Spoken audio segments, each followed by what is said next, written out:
And if you have the same copy or text or articles as another place does, then you're going to be penalized, actually. So all those places that are trying to sell you a template website that is very similar to other people's websites, tell them to go pound sand, because that's really not the best thing you're going to want to do. And some of them do very unethical practices, or what we call black hat practices, for ranking a site. And it's not a big deal unless Google catches you, and then after Google catches you, it tears your whole thing down. You're listening to the Restoring Human Movement podcast, where movement experts discuss the latest evidence-based practices to help you and your clients move with mastery. And now, your host, Dr. Sebastian Gonzales. Hey guys, it's Dr. Sebastian Gonzales, again, your host for the Restoring Human Movement podcast. Thank you for joining the movement. Now, if this is your first time to this podcast, just know that if you're a clinician, you are going to get great tidbits and pieces, gold nuggets, as we say clinically, for basically to kind of inspire you to learn what you might not have known existed. And I was there before I started doing these podcasts. I learned a lot through the course of doing these podcasts. So if you're looking for tidbits of maybe ways to improve your clinical experience for your patients and improve your outcome, listen to this podcast. 91 is great, 94 is great, and 122 is great as well.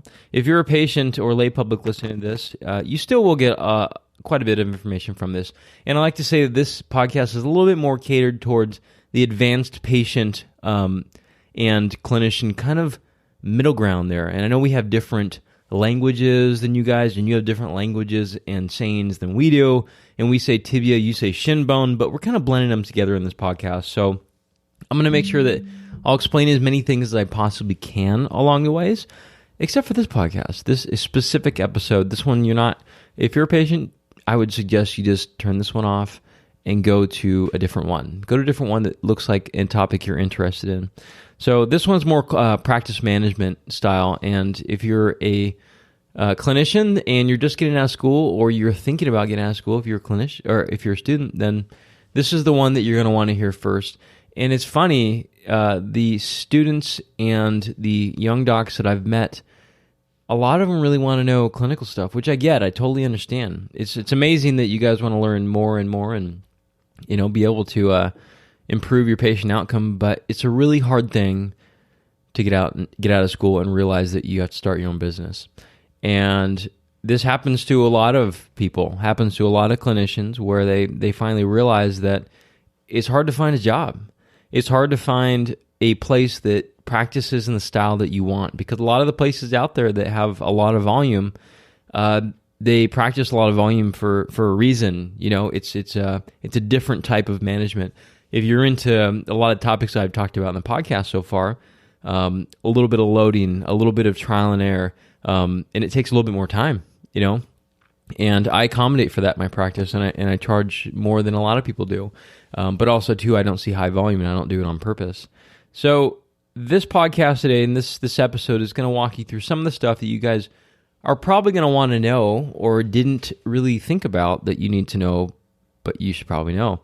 So, as always, if this is your first time, I'm going to share a little story about myself first, just so you can get to know me a little bit better, and hopefully, kind of like how you enjoy Jay Leno or Conan, you'll hopefully like me because I'm showing part of me in this podcast. So that's why I do this bit, and we'll get right on to the content after that.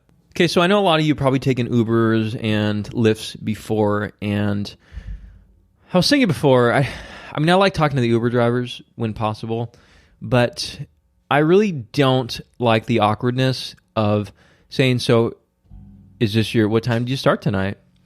And do you have any good stories to tell? And are we your first ride tonight? Things like that. It just must be so boring to them. And so there's been a couple times where I'll just ask them, instead of all those boring questions, I'll ask them, so what makes you tick? And they're like, huh? It's like, what makes you go? What makes you passionate in life? Like, give me a whole story, kind of cut through that crap.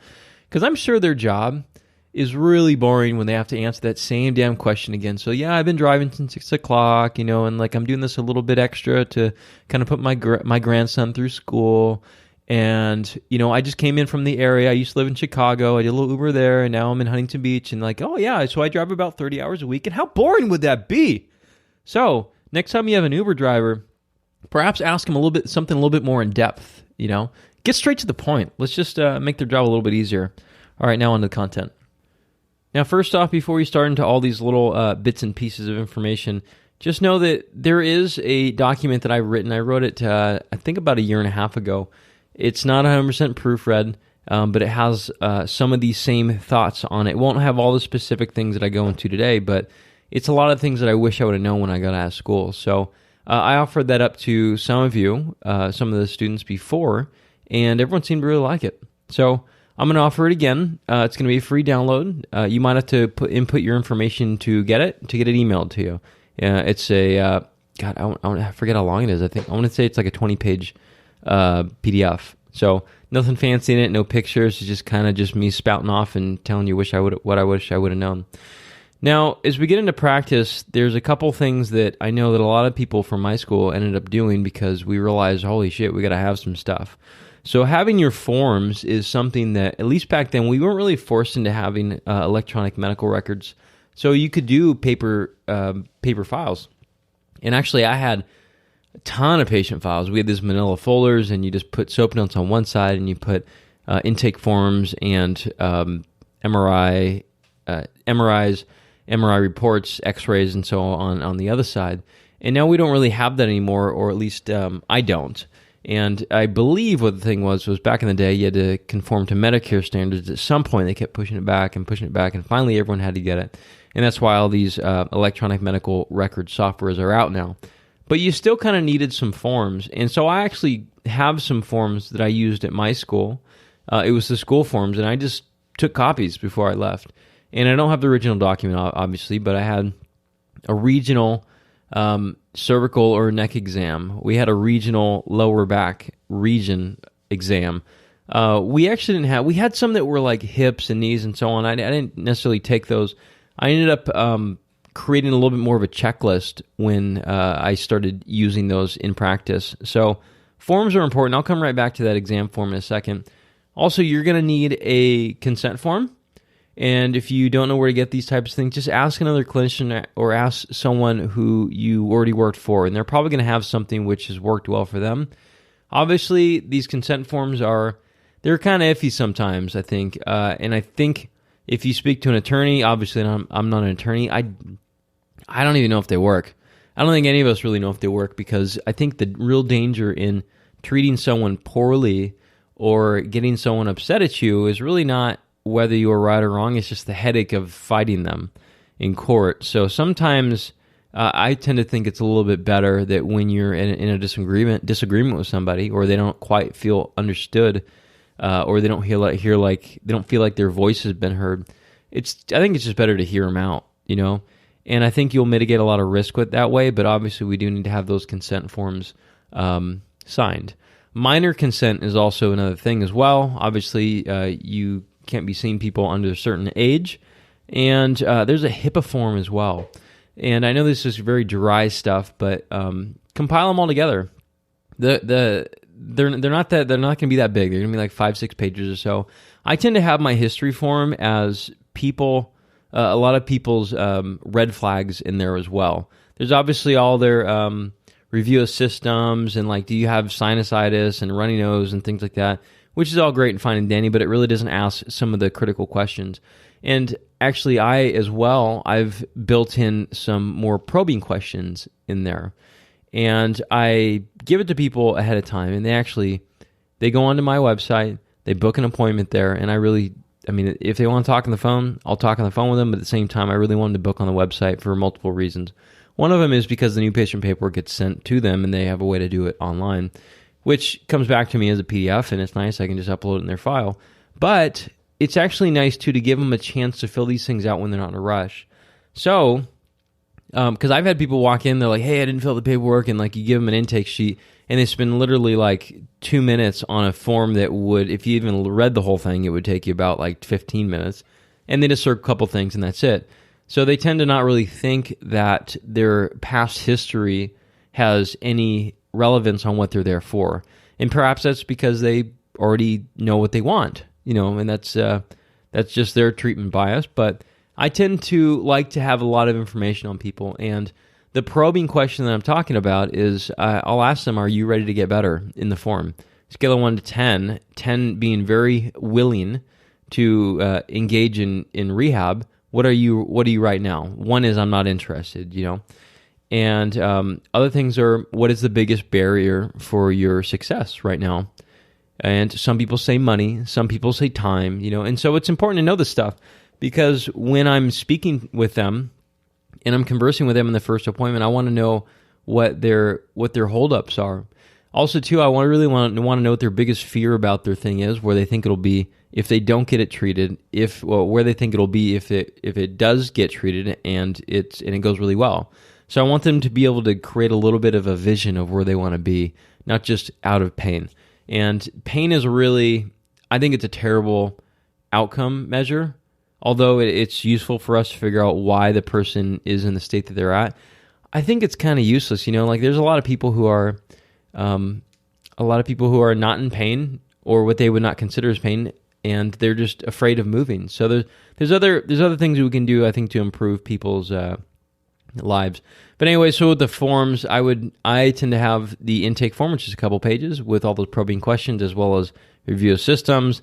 Then we have our HIPAA form. Then we have our consent form, and so on. If you tend to do credit cards on file and things like that, that would be the place to do it. Now, websites, I mentioned this in another podcast, so I won't go into it too deeply, but I do suggest that you guys do a website.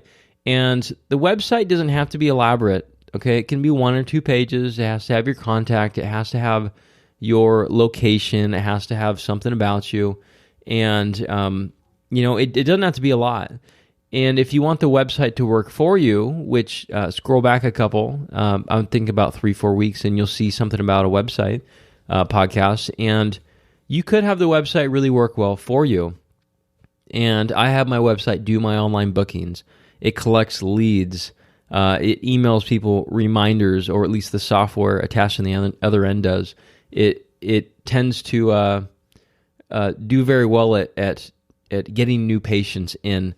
So there's a lot of things you can have it do. You don't have to go nuts with it, but I would suggest strongly that you just first start thinking about maybe what your logo is. I tend to not think that logos are a big deal, but I know a lot of people get hung up on the branding. I think branding is less important than you think, honestly. Because someone rolls in, they might not even know where they're at. They don't know your degree. They don't know how long you've been out of school. They don't know any of that stuff. Not that they can't figure it out, but they just don't care. They just have heard good things about you, and they want to come to you, and they want you to help them. So branding, I think, is important later on when you become a little less not the face of the company. But I think we as healthcare providers, people want that connection, so it's not going to be as useful in the beginning. So don't hang up too much on it. And honestly, I changed my website domain 3 times. I changed my business name 3 times. So you might do this as well. So don't get hung up too much on it, but you need to start having something on the website. And if you guys want to go to my website, p2sportscare.com, you can see that as you scroll down, we call it above the fold, before the actual scroll. There's only a couple call to actions. There's, are you a patient or are you a professional? And I really did that because I want to divide people up. I'm not going to show the same information to a professional as I would a patient. And a lot of the patients will see the articles, regional articles on mid-back pain or neck pain or loss of sensation into a hand. They'll probably read all that stuff. You as clinicians or healthcare providers, you probably already know all this stuff, so it's like you don't really care much about it, so why would I show it to you?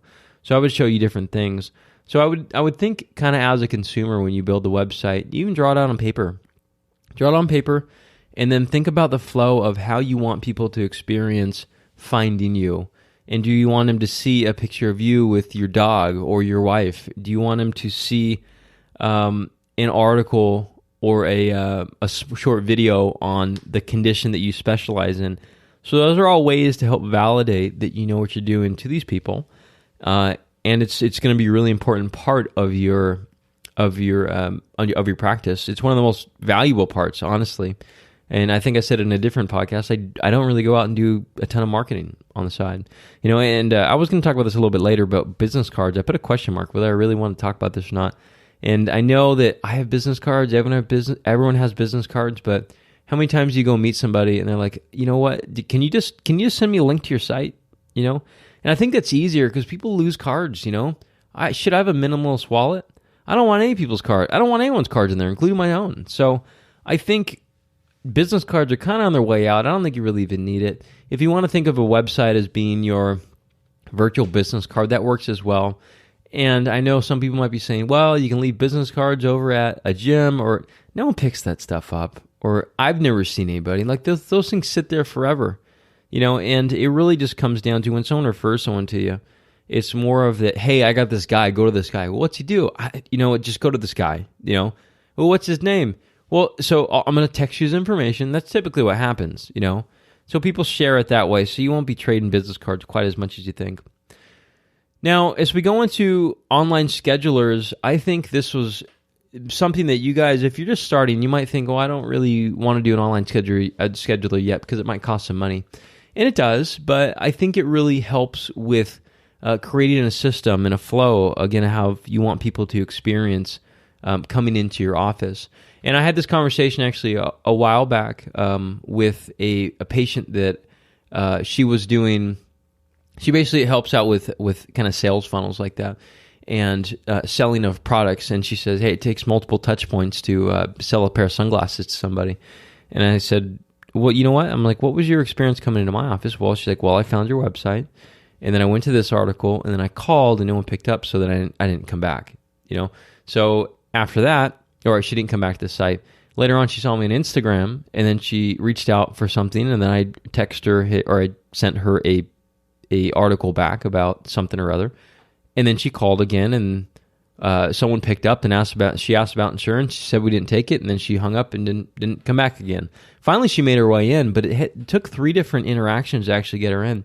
So if we can curate that and actually figure out how to get this person to all the favorable experiences that they need to come in, it's kind of how it would mitigate a lot of drop off. And it's I'm not an expert in sales. I'll start with that, but I know that when people are selling stuff to you, they're constantly retouching you. Okay, they're getting in front of your face, and you go into Amazon, all of a sudden you back off Amazon, you're looking at a camera, all of a sudden it shows you a bunch of cameras, you know? And at some point, you're going to be in the right place to actually do something about that camera and buy it or not buy it. And they'll probably stop marketing to you at some point. But I know that when people call, they want an easy way to get in. They want an easy way to know that they're going to be in the right spot for their condition. It's going to be the right price, and they're going to be taken care of. And if they feel neglected maybe and the phone doesn't get picked up, then maybe that's a problem. And for that reason, actually, I have an answering service now.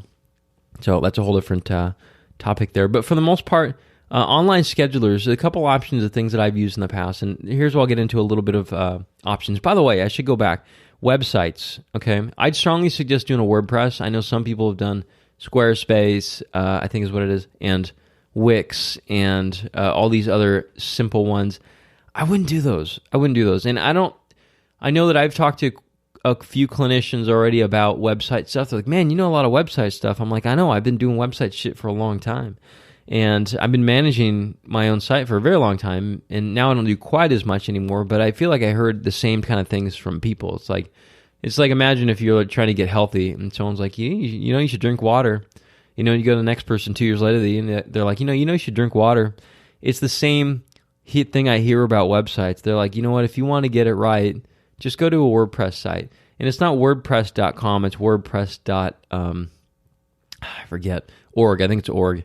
One of them is a blog-based one. That one's actually a website one. So I would start there. Websites, or WordPress is basically free, from what I remember. You pay the domain. You can buy it from like a GoDaddy, or you can buy it from. I bought one from Ominous. And you can buy it from a bunch of different places online. So you buy the website domain, and that's like $10 a year, I think, $20 a year. Hosting usually runs you about $100 a year, unless you're up higher in the amount of people who come to your site per month. And that's like, so mine, I see right now we're seeing about 75,000 people a month that come through. And so it costs me, I think, about $130 a month or more because there's more people. So at some point you'll have to pay a little bit more, but in the beginning, just pay something for a little lower hosting as you're really starting to ramp up into your site. Site speed will be important later on, which is obviously, there's a hosting part there too. So don't take this as I'm saying hosting's not important. It's important at some point, but probably not in the very beginning. So just pick something. But I wouldn't go with Wix. Wouldn't go with that stuff. And from a website perspective, you kind of want to have your website unique. You don't want it the same as other people's. And there's something called duplicate content. And if you have the same copy or text or articles as another place does, then you're going to be penalized, actually. So all those places that are trying to sell you a template website that is very similar to other people's websites, tell them to go pound sand, because that's really not the best thing you're going to want to do. And some of them do very unethical practices, or what we call black hat practices for ranking a site. And it's not a big deal unless Google catches you, and then after Google catches you, it tears your whole thing down. So I wouldn't partake in any of that gimmicky stuff. So back into online schedulers, I used GenBook for a very long time. GenBook, it was good. You can put multiple providers on it. I think at the time when I started, it was $20 per month. And one feedback I got on it though was that it was like they went from a nice site and they clicked the Book Now button and they went to something which was almost like one of those old cell phone HTML. Like, you know how BlackBerries were really terrible? It was BlackBerry Pearl, I think. It was really terrible at websites. You couldn't really see anything. Like, your browser was crap. And then all of a sudden the iPhone came out and you're like, oh my gosh, there's color in this browser. It's amazing. You know, it looks great. So it was kind of like that. They would go into something which looked kind of like shady looking. So then I heard it from multiple people. They're like, what is this page? And I'm like, what's the booking place? And they said, oh, well, it looks, I wasn't sure if it was really your site anymore. And I have since moved away from them. I did hear from someone recently that they've improved that a lot. So definitely go check them out. Another one that I currently use, but we're moving away from, is Setmore. Setmore, the reason we went to it first is because it was more aesthetically pleasing. You can capture credit cards on there. You can charge people right when they book. You'll get an email that says that they paid. They'll get an email that says that they paid. They'll get all the they'll get all of the new patient paperwork as well. The only one hang up with Setmore was that you really couldn't cater a custom notification or email to them when they did a different thing. An example would be like, so a new patient came in, or they booked, and they would get they would get an email back that says, hey, thanks for booking, and here is all the new patient paperwork. Our cancellation policy is this. So when they booked again, they get the same thing, and they've already been in before. So I had a couple people say like, well, why am I getting another email? I'm like, just ignore that for now. But it was critical to have it for new patients, so I just left it. What I would really like, it was something a little bit more customizable. So if I have a second time person coming in, perhaps I want to expose them to a list of rehab exercises and videos that I've attached into a Google Doc, which I do have. And that would have been nice because I wouldn't have to send out, or my staff wouldn't have to send out any information. And it would just automate and streamline that kind of stuff. Even though we have the personal type of touch when they're in office, all their stuff would be streamlined when sent to them. They get appointment reminders and all that kind of jazz. So that was all great and dandy, but we are considering moving away from that for a reason which I'll tell you a little bit in a second. Now, onto EMRs, there's many different types of electronic medical record systems. Some of them have online booking, some of them don't. The one that I am changing to is Jane, and this is our first month using it. Great customer support. That is probably one of the most impressive things that I've seen with Jane, is that the customer support is great. Now, I'm switching from Dr. Chrono mainly because they started to, so I'll start with this. We had a free software for many years, and I'm very grateful for that. So I don't want to bash them for that. Their interface was more than I actually needed. So it was good. You can go through, you have a patient note, you can hit duplicate, change it if it was a little bit different on that day, and it was all good and great. There was a couple hangups with creating custom forms. Back in the day, they used to allow you to have 10 custom forms, or what we call macros as well. So macros would be like if someone were to come in and you're like, hey, they got Syrian leg pain down the right side, worse with bending forward, worse with prolonged sitting and driving the car here. If you want to say all that, you just hit a button, a little thing you can click, which would pre-generate all that stuff, and you might have designated it as leg pain. And so that's something which is very useful. They started cutting those down on us over the years, and again, I don't blame them, because I am very grateful that we had free service for a long time. But as they started to charging over this year, it was January 2019. They started making it so you had to start paying $50 a month, I think it was, to actually even have your files as read-only. So we had to start exporting them out. So that was either we were going to pay to be on them, and the online booking wasn't quite what I wanted, or we had to export them out. So we ended up exporting them out and going towards Jane, because Jane has more online booking capabilities. You can collect credit cards. You can have really, really, really great, actually, intake forms. My intake forms actually improved. I was using Google Forms for a while, and it would generate out a PDF that would go into Google Drive, and I would have that right in front of me when patients came in. But this one's even better. Like, it was funny. I was actually, the other day, a patient had booked already, and it was about 20 minutes to their appointment, and I looked online, and I was like, they didn't have any form yet. And I'm like, damn, they're going to come in here. I don't know what I'm going to do yet, because this is a fairly new thing for us. For the patient to be able to fill stuff out when they're there, it's like I was going to have to go to an old paper sheet again. And I looked in their file, and I could see there was a draft that was not done, and it was their intake sheet, and I could see that they were doing it. And so when they came in about 10 minutes later, they said, "Oh, I just finished it in the car." So then it was right on my laptop. It was ready to go. And again, you can make it very, very simple to make a really complex form. So a lot of the McGill-based testing, as well as some of the stuff I learned at Fix Your Own Back, I put in there, as well as dynamic testing from clinical neurodynamics, Shacklock's work. So I find that very helpful, and you can share these things pretty simply. Now, other things or other platforms are is the Office Ally, I think, is one. I have a couple friends who use that, and they've been using it since I got out of school, and they like it. They bill through it, so I think that's fine. We don't really bill that much, but Jane is something that has billing capabilities that we might use. We currently have I know people have asked me this, is how do you bill insurance? I'm like, I have no idea. I don't have any idea. We just tell our biller what we do, and it's an outsourced biller. It's not an office, and they just do it for about $4 a claim. I know some places will do it for percentages. I didn't want to get into that, because then they could up the percentage and do some type of fraud thing on you. I didn't want to get into that water, so we just did $4 a claim. But we don't really see a lot of patients that do it, so we might start bringing that back in office. I'm not sure yet.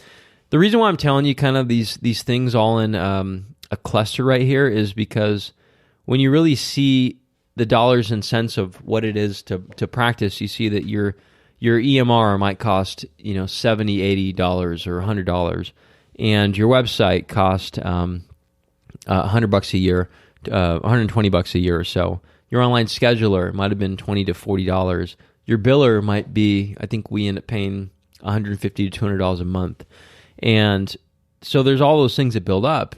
So if you have the capability to kind of nickel and dime things here, I really think keeping overhead low is the way to go to keep your practice going. So I might actually blend a couple of these things here. I might take the EMR, which is Jane, and kind of cannibalize the online scheduler, which is currently Setmore, which saves me $40.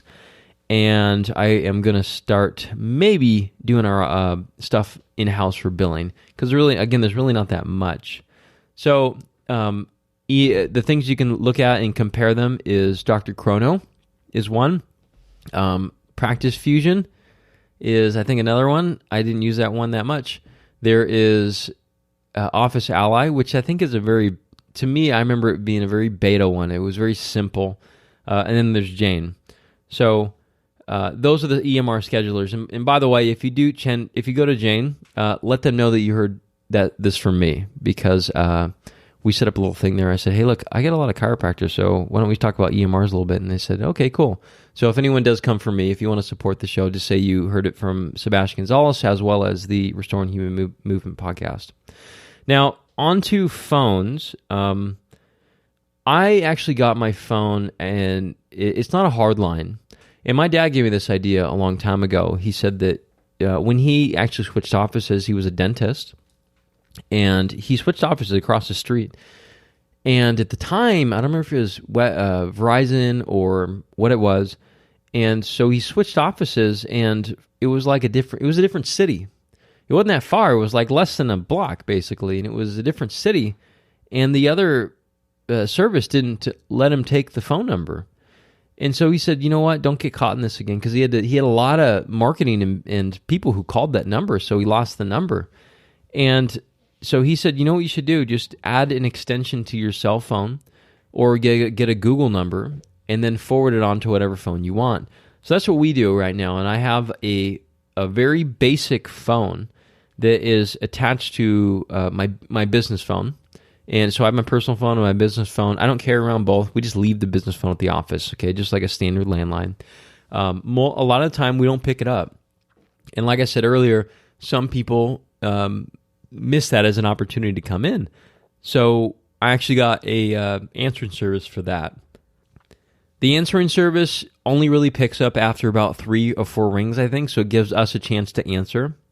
The answering service isn't told to act like the office staff at all. They just say, hey, this is the answering service for Performance Place. They're busy right now. Can we take a message and we'll let them know?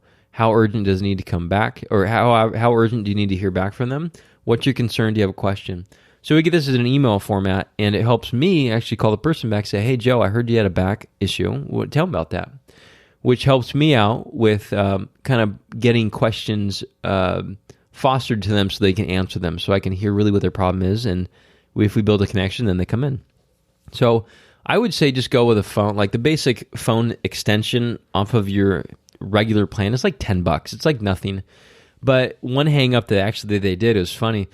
When I first started the cell phone thing, it was like $50, $60 a month. I was like, what's going on? Why is this thing so much? You said it was $10. And they're like, well, you have a smartphone. And I said, well, I don't need a smartphone. What does that matter? I got a smartphone.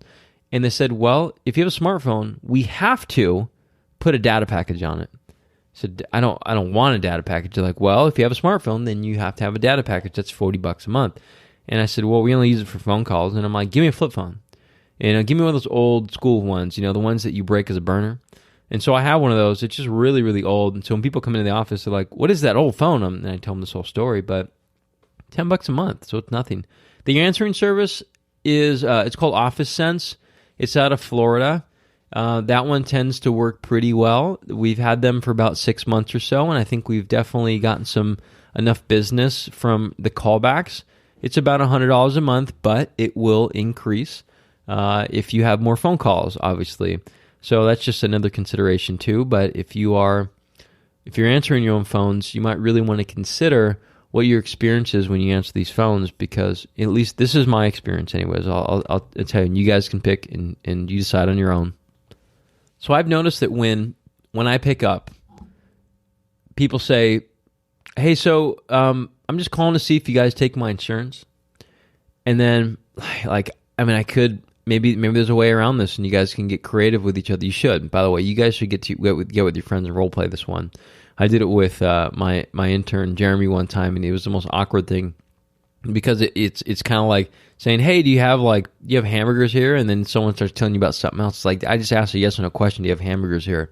So do you take insurance? And it's like, well, no, we don't. But blah blah blah blah blah blah blah. Right? And they're like, okay, thank you, bye. So we don't even know what their condition was. We don't even know if we could help them. Obviously, we know we don't take their insurance, maybe, because I know I don't. So the reason why I like the answering service, at least for now, or at least maybe you can have maybe someone answers your phone at a call center, or maybe you have your mother answer your phone, or maybe you just have someone make a real nice voicemail and just prompt them to tell a little story about themselves. Something that will get the actual pain point out of them. Is I found that when I actually call them back, all of a sudden the tables turned. Their question might be, hey, do you guys take insurance?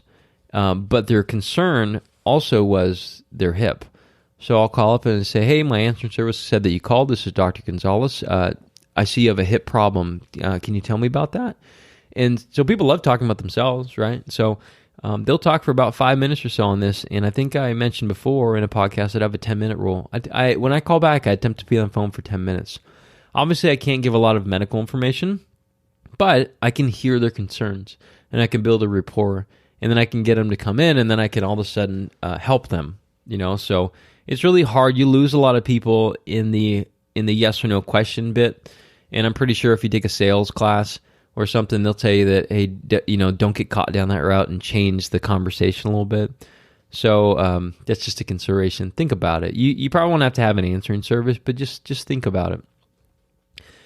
Now, in regards to weights and stuff and loading, I know we've talked about loading in episode 122. You don't need a lot. And I have platforms because I think they're pretty. I had space.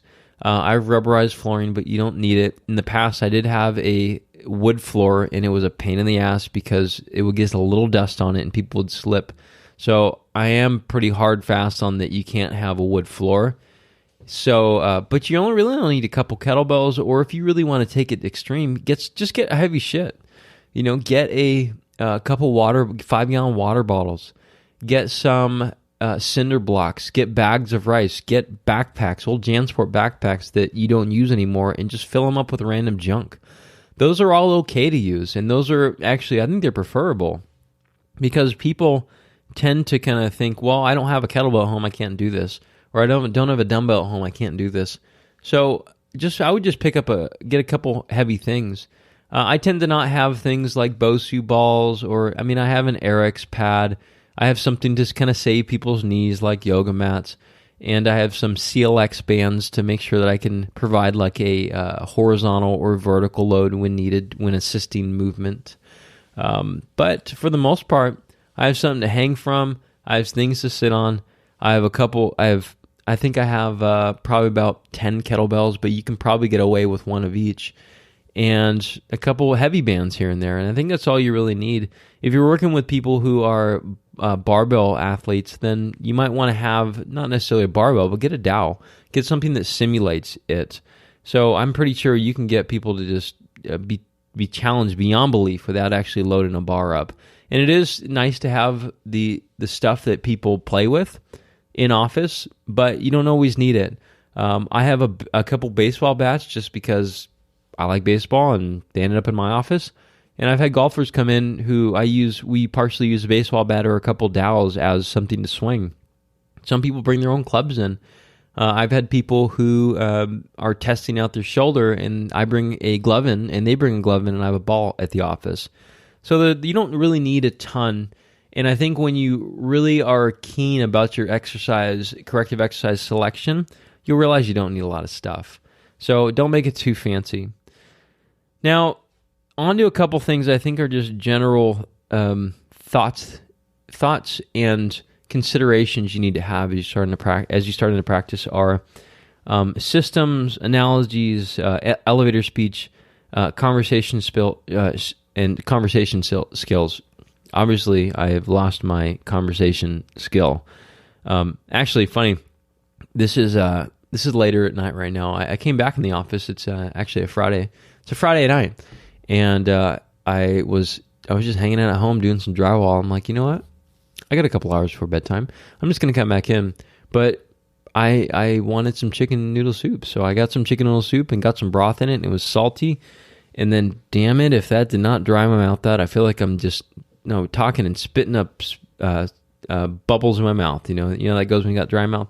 So I think it's affecting me a little bit now here. So I don't usually do nighttime podcasts. I usually do daytime, morning time. But it's kind of nice and quiet and cool. Nice thing. So anyways, back on the topic. So I think you should arm yourself with, again, the systems, analogies, like elevator speeches and conversation skills. And let's start with first the elevator speech, because I'm going to be a bad person at this. But I'll give you a couple examples of things which typically don't work, at least for me. So when someone says, hey, what do you do for a living? And I usually say, I just help people solve their problems. And it kind of leads them into, well, what does that mean? Say, well, do you get a problem? And then we can categorize it as like maybe a body problem. So I'll talk about that a little bit, I don't tend to think it works very well to say a word, and you know what word I'm talking about. Don't say a profession that leads someone into a stereotype. So if you're a PT, someone's going to be like, oh, I did PT one time for my knee. And like they tell you the whole story and then that's the end of it. So there's really no conversation about it. It's just you've said something which triggered them into a thought of what they've done in the past, and then they're done with it, you know?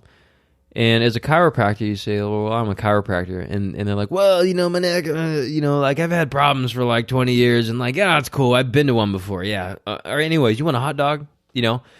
So they just kind of bypass it. But I think when you really get deep down into it, people would probably find your job kind of interesting. And I think when they dig a little bit, you'll have to almost make these your answers in a way that will foster a new question. So I won't be great at this because I actually, like I've said many times before, I don't attempt to solicit people to come in that much. And a lot of times, actually, when I'm out of work, I like talking about theory and stuff like that and patient care, but I really don't attempt to tell people what I do.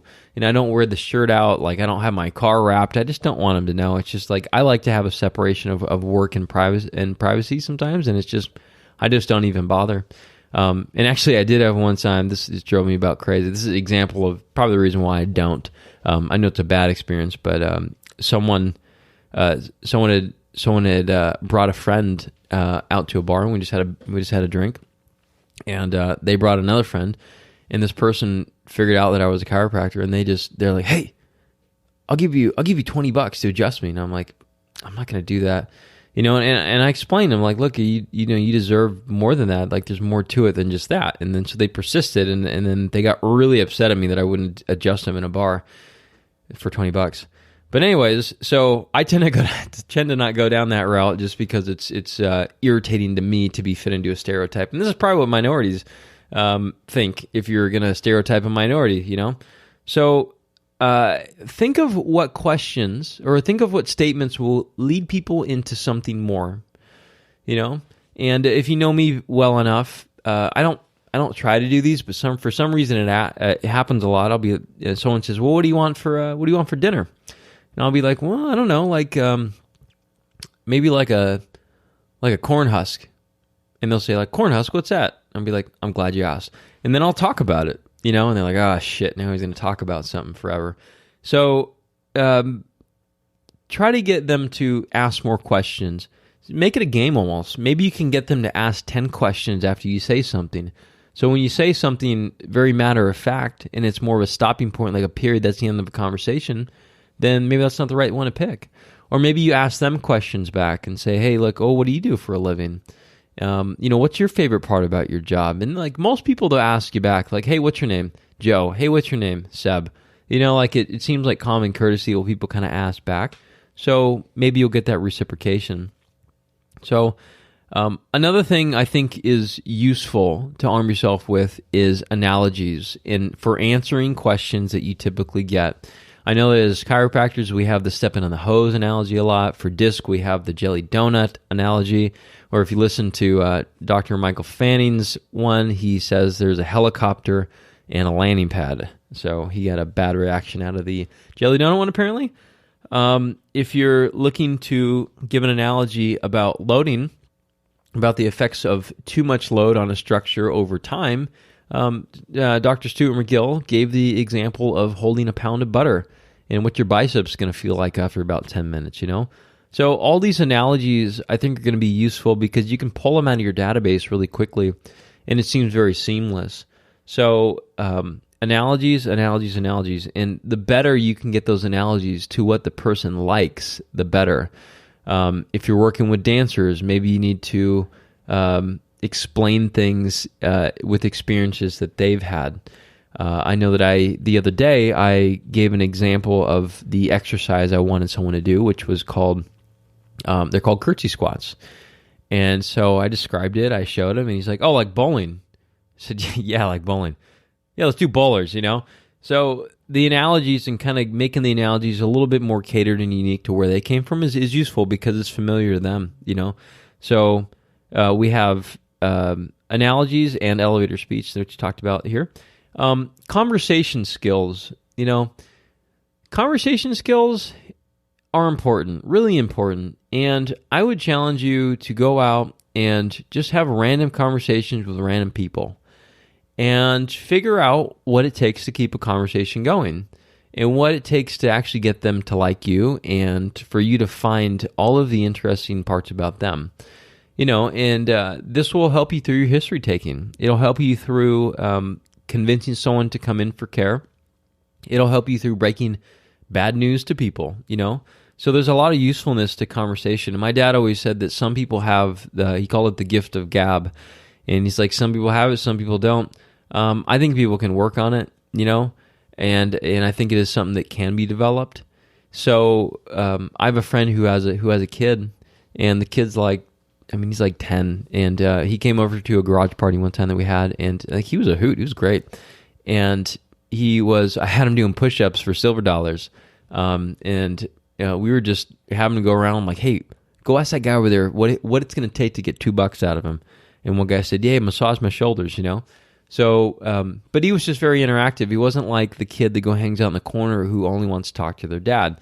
So, and I've met people with spouses this way, where it's like the spouse is there who doesn't want to participate in a conversation with anybody except for that one person. It's very sheltered, it's very tough. So I know that my friend said that this is a developmental thing. He just raised his kids this way to be, to interact with the people who are around them. So I would force it for a while, because it takes a little bit of time to develop skills like that. Not everyone tends to have them. So just start talking to people. And I've thought before that those Mormon boys in my class, they were always real good at conversation, And maybe it's that they go out on their mission, they get the door slammed in their face multiple times where rejection's not a problem anymore. I don't know. I heard of one guy doing, he would go up and ask for discounts at places. And he challenged people to go out to Starbucks and ask him, hey, can I get 10% off? Just ask him at front and say, I'm just getting a cup of coffee. Can I get 10% off that? And what it stops is the fear of rejection. But you might be surprised how many times people say yes. So the last thing is creating systems. I tend to think that I get a better exam done with people, and I give better care when I have a system in play. And I've actually done exams out of my exam room and into the weight room area, and I've done them at other people's offices, and I'm really screwed, And it's just knowing what's familiar and what comes next so you don't miss things. And this includes not just exam, but also watching the person, come into your office, look at them through the window like McGill does, watch them sit there, watch them walk down the hallway. There's things and parts that you don't want to miss that are big parts of your exam and big part of the patient experience. Realizing that you're going to be asking the patient if they have any questions. Do you have any concerns? Is there any barriers to your success here? Do you have weights? Are you able to go on a walk? If you can't go on a walk, why can't you? Oh, it's you live in an unsafe area. Okay, well, so then maybe we'll have you walk about your house. So there's a lot of things that might be missed if you don't follow your systems. A couple systems that I really try to take care and get people to do now is I want them to pay in advance to their actual appointment. And I tell them that, look, the time that you spend here is time that I want to spend with you and be able to get you to your goal. Obviously, money's a thing. Money has to change hands, but you can do that online just like you do airfare. Okay, just do it up front. That way we don't have to have that stinky money dance at the end where it's like, oh, let me have your credit card, and what's the zip code on that? And it's a little awkward taking the money, because all of us in healthcare tend to be very afraid of taking people's money, and it's just awkward, And I think sometimes it skews our recommendations as well, for good or for bad. So one thing I tend to do, again, is I try to get them to pay up front. That way I know that all that's taken care of, and I can spend every last minute answering these person's questions and showing them things. So you might find there's many other systems that you'd like to address in your office. That's just a few that I like to have. I like to find people's resets really quickly, so I know that I can challenge them a little bit with the safety of knowing that they have the net below them. So there's a lot of things that you might want to write down and just consider what are important parts of your first and second day with these people. What's an important part of concluding care with these people? So lastly is just relax. there's a lot of students who come out of school and they're really frustrated, and they're really have a lot of anxiety about starting their own thing. It's not a big deal.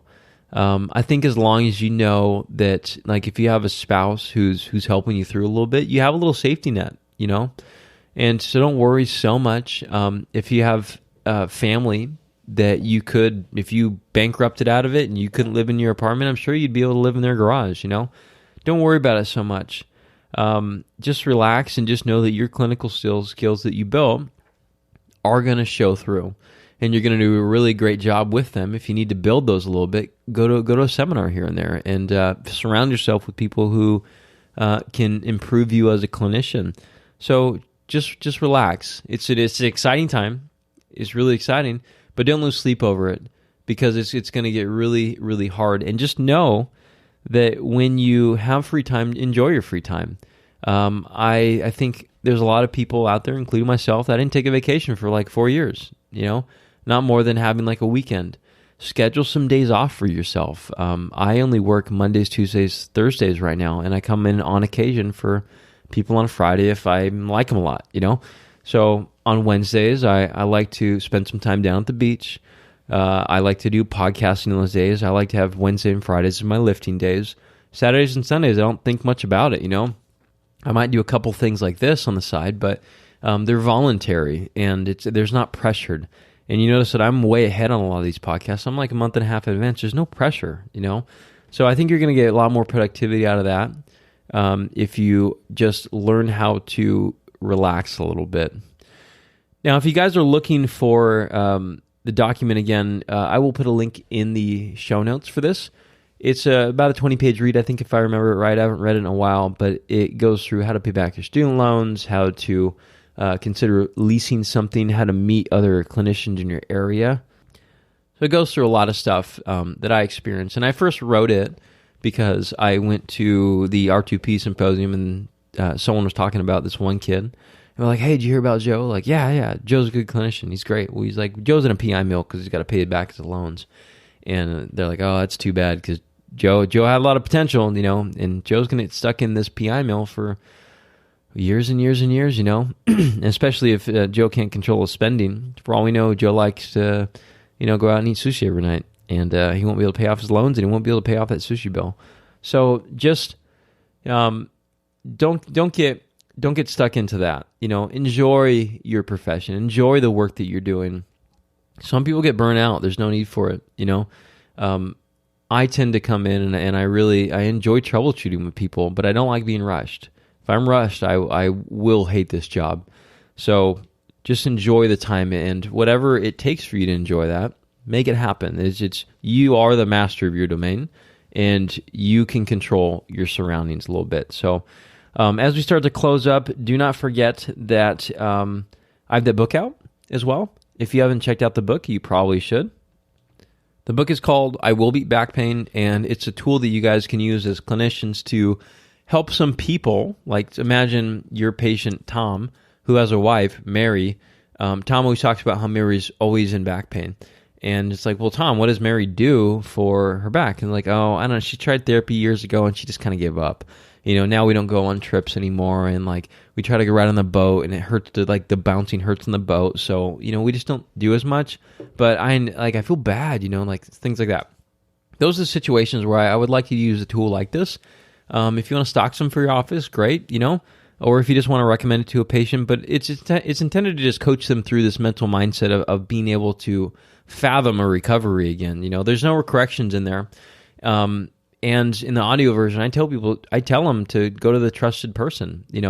There is a course in there that if people need if they need some help and they're in the middle of Nantucket with no healthcare around them, then they could buy something like that. But I do want them to go see people in person. Lastly, if you're looking for an EMR and you're looking to test out Jane, just mention my name, Sebastian Gonzales, as well as this podcast, Restoring Human Movement. I'm not doing this to pitch them, and they're not sponsoring the show or anything, but they did say that if I have anyone who's interested in using it already, if they mention my name, then if I get a handful of people, then they'll comp mine. So I'll be fully upfront about that. So, but I'm not forcing people into it. It's just the one that I picked. But if you're going to go to it already, because I know a lot of people have gone away from Dr. Chrono because of that sales part, or they started charging you, which isn't a lot. But if you're looking to change, that's the trigger to change. So if you're looking to check out Jane, again, the customer service is amazing. Just mention my name and you'll help support this podcast, because I don't make any money doing this podcast. This is purely for my enjoyment and hopefully your entertainment and your education. My education too, actually, when I interview people. So lastly, leave people better than how you found them, and date an Eagle Scout. Talk to you guys next week, and we'll probably get into stuff a little bit more clinical at that point.